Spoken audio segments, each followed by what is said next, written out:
أنه سبلنا وإن الله لمع المحسنين صدق الله العظيم۔ آج کا بچوں کا یہ پروگرام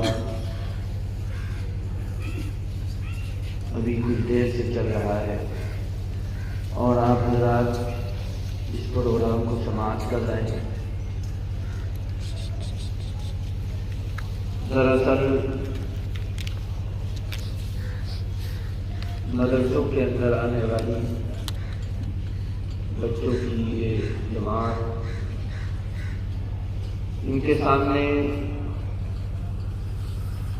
اپنے بڑوں کی قربانیاں اور ان کے کام، ان کے مجاہدے، ان کے کارنامے رکھنے کا مقصد یہ ہے کہ ان بچوں کو پتہ چلے کہ ان کے بڑوں نے دیش کو کیا دیا ہے۔ الحمدللہ یہ بچے اس چیز کو سمجھتے ہیں، ان کو سکھلایا جاتا ہے، بتلایا جاتا ہے اور یہ یاد رکھتے ہیں، کیونکہ ان کے بڑوں نے بہت کچھ کیا ہے۔ ان کی تاریخ سال 2 سال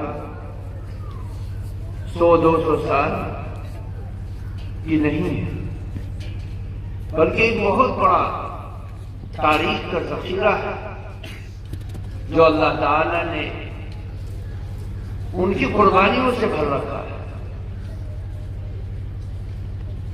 آپ حضرات سن رہے ہیں اور سمجھ رہے ہیں، 1601 میں انگریز آتا ہے اور 1947 تک رہتا ہے۔ 1601 سے لے کر 1947 تک 350 سال کے عرصے میں کیا کچھ ہوتا ہے آسمان ہی جانتا ہے، آسمان کا بنانے والا جانتا ہے۔ تاریخ میں تو صرف 5% واقعات آتے ہیں، باقی 95% واقعات کہاں چلے گئے؟ جو 1857 کی تاریخ میں ماہوسان کے اندر ہندوستانیوں پر جو عذاب ٹوٹا، اس کی تاریخ تو بہت کم ہے۔ 350 سال کے دن اور رات بھیانک جنگلوں میں، بنگال کی کھاڑیوں میں، میسور کے بازاروں میں، دلی کی محلوں میں، شاملی کے میدان میں اور ہندوستان کے چپے چپے پر ملک کے نام پر، قوم کے نام پر جو لوگ ظلم کا نشانہ بن گئے، ان کی داستان کو لکھنے والے بھی قلم توڑ کر چلے گئے۔ ہزاروں ہستیاں ایسی تھی جن کو پھانسی کے پھندے پر لٹکا دیا گیا، جن کو شہید کر دیا گیا، جن کو توپ کے دہانے پر باندھ کر ان کے جسموں کے پرخچے اڑا دیے، جن کا نام و نشان مٹ گیا، دہتے ہوئے انگاروں پر لٹا دیا گیا، شوروں کے حوالے کر دیا گیا، جنگلی جانوروں کے حوالے کر دیا گیا، نوجوانوں کے ہاتھوں میں دے کر ان کی عزت دے دی گئی، اور ان کے ساتھ جو ظلم ہوا اس ظلم کو لکھنے والا بھی دنیا میں نہ رہا۔ کوئی ان کے اوپر بیتنے والے ظلم کی داستان کو جن آنکھوں نے دیکھا تھا، ان آنکھوں کو پھوڑ دیا گیا، ان کی جان لے لی گئی، ان کو ختم کر دیا گیا۔ آج ان کی چیخوں کو، پکاروں کو سننے والے لوگوں کو انگریزوں نے ظلم کا نشانہ بنا کر اس تاریخ کے دروازے کو بند کر دیا۔ آج ان کا نام بھی کوئی نہیں جانتا۔ کتنے لوگ ہیں مولانا احمد اللہ کا نام جو جانتے، جنہوں نے انگریزوں کے خلاف علم جہاد بلند کیا اور ٹکرا گئے، لیکن ان کو اس سزا کو بھگتنا جب پڑا تو آج اس سزا کی داستان کو سنانے والے بھی نہیں۔ انگریز نے توپ کے دہانے پر باندھ دیا، سفید داڑھی والا، چمکتی ہوئی داڑھی اپنے چہرے پر رکھنے والا توپ کے دہانے پر بن جاتا ہے۔ بٹن دبانے کی دیر ہے، صرف ایک جملہ کہا جاتا ہے کہ احمد اللہ انگریز کی مخالفت سے باز آ جاؤ، توبہ کر لو، تمہیں چھوڑ دیا جائے گا۔ وہ توڑ کر جواب دیتے ہیں کہ انگریز کی مخالفت کرنا جرم ہے، تو یاد رکھو کہ انگریز کی حمایت میں اعلان کرنا ایمان کے خلاف کفر ہے۔ ان جذبات کو دیکھ کر انگریز افسر نے آرڈر دیا کہ بٹن دبا دیا جائے، توپ کے دہانے سے بہتا ہوا گارا نکلتا ہے، لوہے کا گولا نکلتا ہے، بارود کا گولا نکلتا ہے، اور وہ نہیں کو ناتوا انسان کے جسم کے اندر جب پھٹتا ہے تو جسم کے ذرات فضاؤں میں بکھر جاتے ہیں۔ آج ان کی تاریخ، ان کی قربانی کو بیان کرنے والے بھی نہیں، لکھنے والے قلم ٹوٹ گئے۔ میرے بزرگوں، پیارے بچوں، اللہ تعالیٰ نے ہمیں وہ اکابر دیے جنہوں نے ہر صورت میں حالات کیسے ہی ہو، حالات کی گردش کیسے ہی ہو، دشمن اپنی توپوں اور گوڑوں اور بندوقوں کے ساتھ نبرہ لازمہ ہو، ہر صورت میں ملک کے لیے، قوم کے لیے، ایمان کے لیے، اسلام کے لیے، قرآن کے لیے، کلمے کے لیے اپنی زندگی کو نچھاور کرنا زندگی کا بہترین حصہ سمجھتے ہیں۔ آج آپ ان روحانی والدین کی اولاد ہیں جنہوں نے ملک کو دیا ہے اور اپنا خون دیا ہے، اپنا خون جگر دیا ہے، اپنی زندگی اور جوانی دی ہے، اپنا بڑھاپا دیا ہے اور اپنے بچوں کو یتیم کروایا ہے۔ ہم ان کو نمن کرتے ہیں، یاد کرتے ہیں، ان کا استقبال کرتے ہیں، اور ہم عہد کرتے ہیں کہ انشاءاللہ زندگی کے اندر جب بھی قوم پر، ملک پر، ایمان پر، اسلام پر، قرآن پر کوئی ہاتھ اٹھانے والا ہاتھ اٹھائے گا تو اس کی ہاتھ کو ختم کرنے کے لیے، کاٹنے کے لیے ہماری زندگی ہر وقت تیار ہے۔ میرے بزرگوں، آج اللہ تعالیٰ کا شکر ہے کہ ساری دنیا میں یاد کرنے والے یاد کر رہے ہیں، لیکن ہندوستان میں ہزاروں لوگ ایسے تیار ہو گئے جن کو آج یہ شکشا مل رہی ہے کہ ہندوستان کی 350 سالہ غلامی کی زندگی اور 90 سالہ بھیانک غلامی کی زندگی 1857 سے لے کر 1947 تک، یہ بھیانک غلامی زندگی جو ہندوستانیوں پر آئی، اس کے اندر سب سے بڑا یوگدان ہندوستان کے اس سمودائے کا ہے جس سمودائے سے ان کے حلق میں ہاتھ ڈال کر حکومت کو چھینا گیا تھا۔ انہوں نے قربانی دی اور 50,000 ہندوستانی عالم، فاسد، مولوی اس ملک کی آزادی کی خاطر اپنی زندگی کو نچھاور کر کے چلے گئے۔ آج یہ معصوم بچے ان کی قربانی کو یاد کر رہے ہیں، ان کو اس خون کو یاد کر رہے ہیں کہ انہوں نے دے دیا اندھیروں میں۔ اس وقت چند لوگ ان کی زندگی کے جانے پر رو رہے تھے اور چند لوگ ہنس رہے تھے۔ آج ہندوستان کا بچہ دیش کے لیے قربانی دینے والوں کے نام کو یاد کرتا ہے، ان کا استقبال کرتا ہے اور عہد کرتا ہے کہ ان کے قدم پر قدم چل کر ہم دیش کے لیے قربانی دیتے رہیں گے، ملک کے لیے، قوم کے لیے جو بھیانک شکل لے کر آئے گا۔ جو بربادی کا لے کر آئے گا، جو ملک کو تیتر باٹ کرے گا، جو ملک کو برباد کرنے کی کوشش کرے گا، جو ملک کا امن کو تباہ کرنے کی بات کرے گا، جو ملک میں غداری کا ارتکاب کرے گا، آج ملک کا بچہ بچہ، اس مدرسے کا بچہ بچہ یہ عہد کرتا ہے کہ انشاءاللہ اس ملک کے بکھرے ہوئے حالات کو سنبھالنے کے لیے ہم قربانی دیں گے انشاءاللہ۔ میرے بزرگوں، بہت ہی مختصر پروگرام نہ کرتے ہوئے بھی ایک مختصر پروگرام ان بچوں کے جذبات کے لیے رکھا گیا۔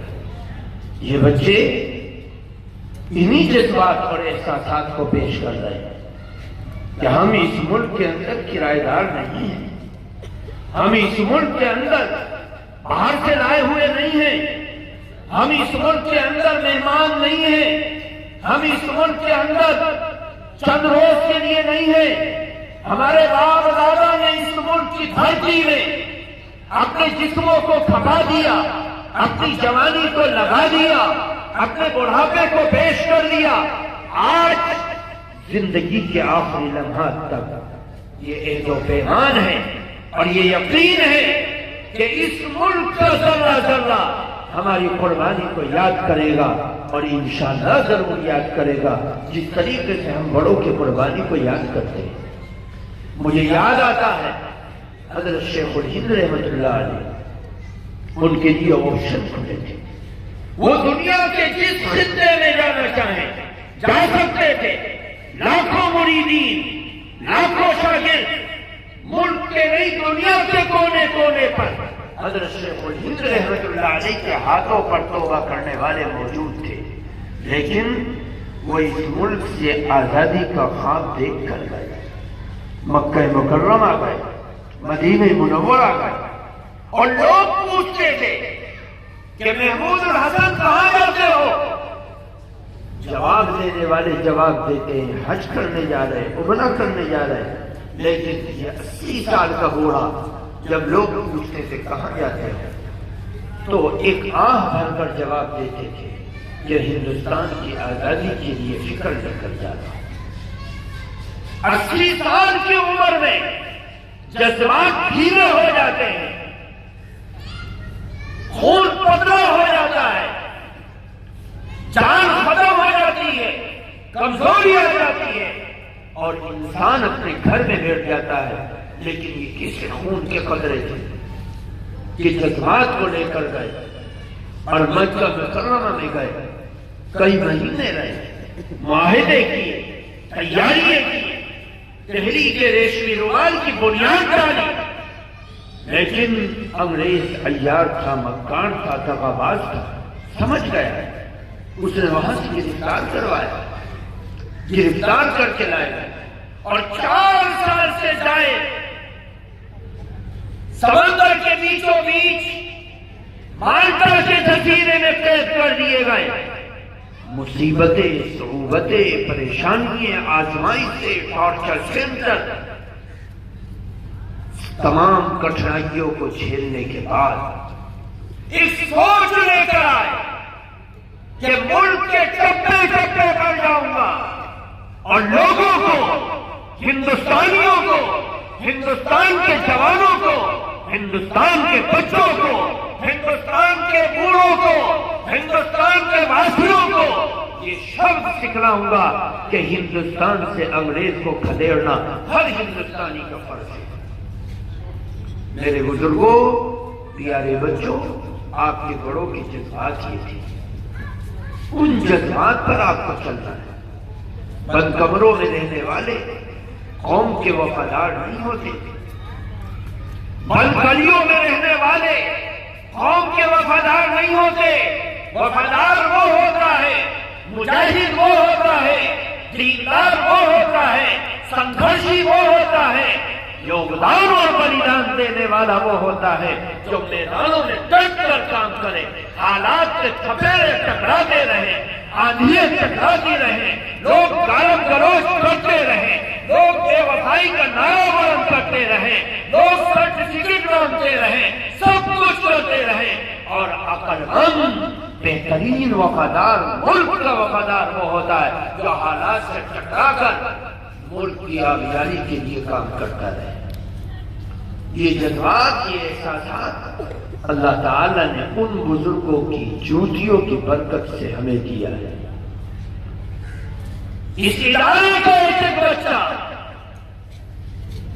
اشتہار کی وجہ سے یہ جذبہ لے کر جاتا ہے کہ انشاءاللہ دنیا کے کونے کونے پر ہمیں ملک اور قوم، کلمہ اور قرآن کی حفاظت کی بات کرنی ہے۔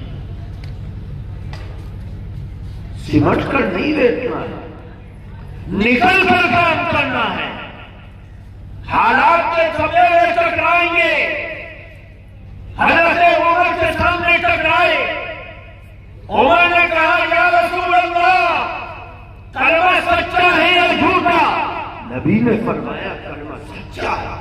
یا رسول اللہ قرآن سچا ہے یا جھوٹا؟ نبی نے فرمایا قرآن سچا ہے۔ عمر نے پوچھا یا رسول اللہ اسلام سچا ہے یا جھوٹا؟ نبی نے فرمایا اسلام سچا ہے، پکا سچا ہے۔ فرمایا جب یہ سچائی ہے تو یا رسول اللہ اس سچائی کو دار ارقم کے 150 گز کے کمرے کے اندر، گھر کے اندر کیوں چھپایا جا رہا ہے؟ یا رسول اللہ اس کلمے کو بمان کے تو ہم مکہ کی گلیوں میں، چوکوں میں، چوراہوں میں، کعبۃ اللہ کے سائے میں ان بے ایمانوں کی بے ایمانی کے سامنے کلمے کی سچی تڑپ اور آواز کو پھیلانا ہے۔ نبی نے فرمایا عمر ابھی وقت نہیں آیا۔ کہا یا رسول اللہ اس سچائی کو چھپایا نہیں جا رہا، جی نہیں چاہتا کہ اس سچائی کو چھپایا جائے۔ نبی سے اجازت لی اور نکل گئے۔ ابو جہل کی مجلس میں گئے اور ابو جہل کے مجلس کے لوگ کود کر کھڑے ہو کر آئے، عمر تم محمد کو قتل کرنے گئے تھے، لاؤ خوشخبری سناؤ۔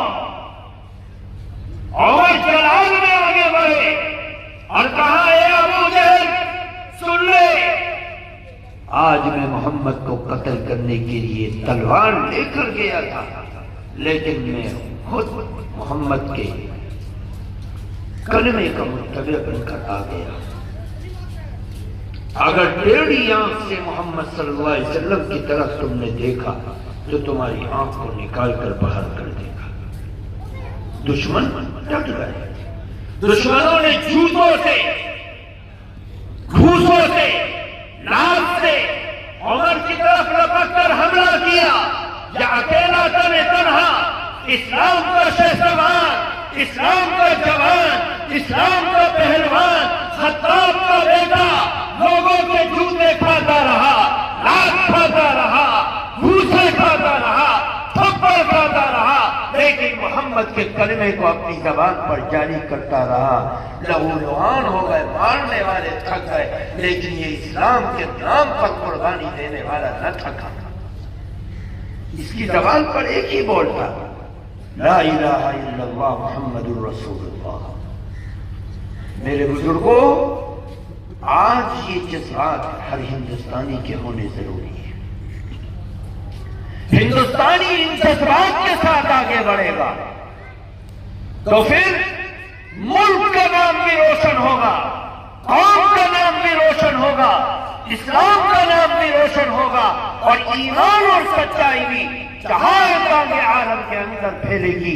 یہ جذبات ہر ہندوستانی کے ہونے ضروری ہیں۔ جس طریقے سے ان جذبات کو لے کر اس فوج کے سامنے، جس فوج کی چھتر چھایا کے اندر سورج نہیں چھپتا تھا، اتنی بڑی حکومت کا مالک، لیکن چند بوریوں پر بیٹھنے والے، چٹائیوں پر بیٹھنے والے، قرآن کے حلقوں میں بیٹھنے والے، قرآن کا درس دینے والے، اسلام کا نام لینے والے، قرآن کا بول بولنے والے، قال اللہ قال رسول بولنے والے حضرت گنگوہی رحمت اللہ علیہ 3 شیخ کی ایک مسجد میں، ایک کمزور سی مسجد کے اندر، گارے سے چنی ہوئی مسجد کی چٹائیوں پر بیٹھنے والا، جب ملک کی آزادی کی بات لے کر سفید داڑھی لے کر اپنے گنگو سے نکلتے ہیں اور شاملی کے علاقے میں جاتے ہیں اور اس خطرناک فوج کے ہاتھوں سے توپ کے دہانے کو چھینتے ہیں، اور چھیننے کے بعد سارے ہندوستان کے اندر فوج، انگریزی فوج گرک گئی، پریشان ہو گئے، شاملی کے میدان میں ڈٹ گئے، یہ کون ہے؟ یہ ملا ہے؟ یہ کون ہے؟ مسجدوں کے امام ہیں؟ یہ کون ہے؟ خانقاہوں کے مرشد ہیں؟ یہ کون ہے؟ یہ علماء ہیں؟ یہ کون ہے؟ یہ محدث ہیں؟ یہ کون ہے؟ یہ فقہاء ہیں؟ یہ کون ہے؟ یہ قاری ہیں؟ یہ کون ہے؟ یہ مؤذن ہیں، جن مؤذنین کو ہم حقیر نگاہوں سے دیکھتے تھے، آج وہ مؤذن دنیا کی شیشہ پلائی ہوئی دیوار سے ٹکرا رہے ہیں۔ کون ہے؟ حاجی امداد اللہ؟ کون ہے؟ اشرف علی تھانوی؟ کون ہے؟ ضامن شہید؟ کون ہے؟ رشید احمد گنگوہی؟ کون ہے؟ عاصم نانوتری؟ کون ہے؟ ظفر تھانوی؟ ایسے افراد جن کو ہم یہ سمجھتے تھے کہ ہم مدرسے کی بوریے پر بیٹھنے والے علماء، ان کو کیا بدل دیا؟ آج وہ دنیا کی سپر پاور طاقت سے ٹکرا رہے ہیں۔ یاد رکھو بچوں، خدا کی قسم وہ تمہاری طرح آج تم ان سے اچھی چٹائی پر بیٹھتے ہو، آج تم ان سے اچھا کھاتے ہو، آج تم ان سے اچھا پیتے ہو، آج تم ان سے زیادہ روشنی میں جیتے ہو۔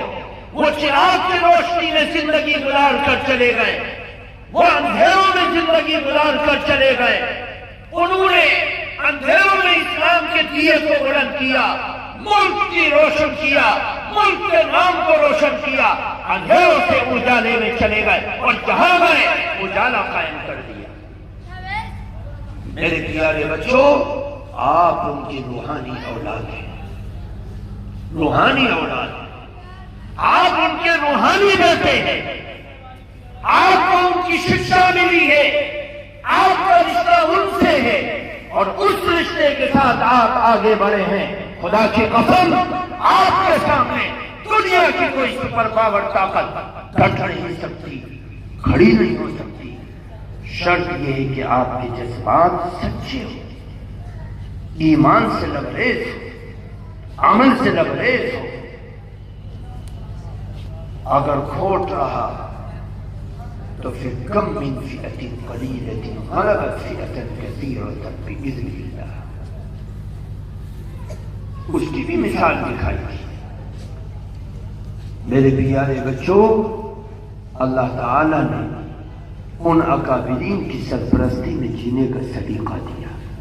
آج انہی اکابرین کے نقش قدم پر چلنے والے ہم سب کے مربی سرپرست حضرت مولانا سید ارشد مدنی دامت برکاتہ، اللہ ان کو صحت عطا فرمائے۔ ان کی آیت، ان کی شکشا ہے، ان کی سوچ ہے جو روحانیت بن کر ہمارے سروں پر ہے، اور ہم قدر نہیں کر پا رہے کیونکہ یہ ہندوستان ہے۔ اس ہندوستان کے اندر زندوں کی قدر نہیں ہوتی، قبروں کی قدر ہوتی ہے۔ وہ سوچ لے کر اگر ہم اس کو کیچ کر لیں اور اس سوچ کو آگے بڑھائے تو خدا کی قسم اس سے زیادہ رہنمائی کسی اور جگہ سے نہیں مل سکتی۔ اللہ تعالی ہمیں سمجھنے کی توفیق عطا فرمائے، خیر سے مالا مال فرمائے، شر سے محفوظ فرمائے، ملک کی حفاظت فرمائے، ملک میں رہنے والوں کی، بسنے والوں کی حفاظت فرمائے، غلط سوچ اور غلط فکر رکھنے والوں کے شر سے اس ملک کے اتوازی کی حفاظت فرمائے۔ سبحان اللہ و بحمدہ، سبحانک اللہم و بحمدک، ونشہد ان لا الہ الا انت ونستغفرک ونتوب الیک، وصلی اللہ علی النبی الکریم۔ جتنے مہمان یہاں پر موجود ہیں ان سب کا میں شکریہ ادا کرتا ہوں اور خاص طور سے یہ دعوت دیتا ہوں کہ آپ حضرات کے لیے کھانا تیار کیا گیا ہے.